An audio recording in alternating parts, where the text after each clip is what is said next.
Quick escape Kamaya Coast for only $399 day tour round trip via ferry.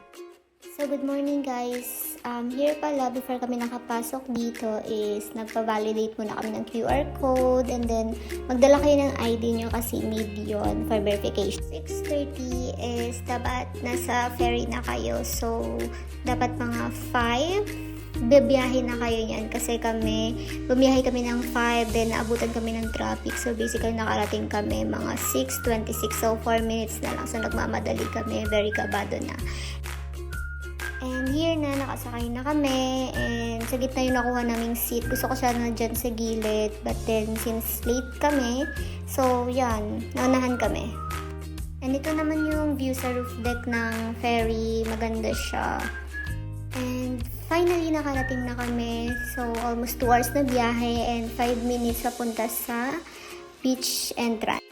And ito na yung entrance, walang sumasayaw since weekdays kami pumunta. Pag weekends naman, sobrang bongga talaga kasi may sumasayaw-sayaw dyan na sasalubong sa'yo. And that's the view, super peaceful. And pagkarating nyo is kumuha agad kayo ng locker para malagyan nyo ng mga gamit nyo for only $199. After nyo mag-BSM make for 20 years, charot. So, yan na. Yan yung view. And, ayun na, for the emote-emote, si Badet. And, laro siya ng ganda-gandahan lang.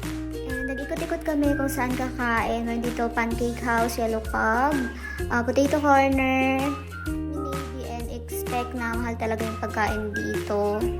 Bawal magbaon, so, yeah, mahal talaga siya.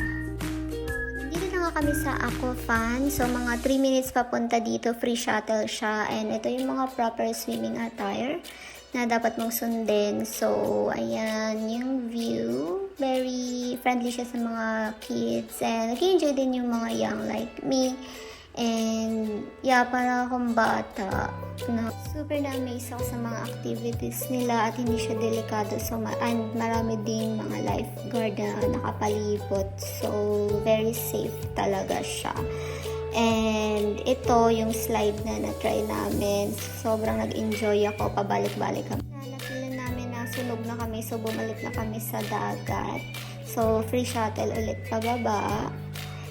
Ito yung mga dadaanan, so 3 minutes again. So yan, nag-try kami sa Yellow Cub na video yung ibang activities nila, which is kayak, infinity pool, tsaka pagbabike namin. Sa mga around 4:30, nag-ayos na kami at para makapunta na kami sa ferry and makapwesto sa gusto kong sa window, sa gilid. And ito na, pauwi na kami. And then, nakabalik na kami sa Manila and yun na, back to work again. So, nagmamadali ako kasi may pasok pa ako after this. So, ayun, thank you so much Kamaya sa promo nyo.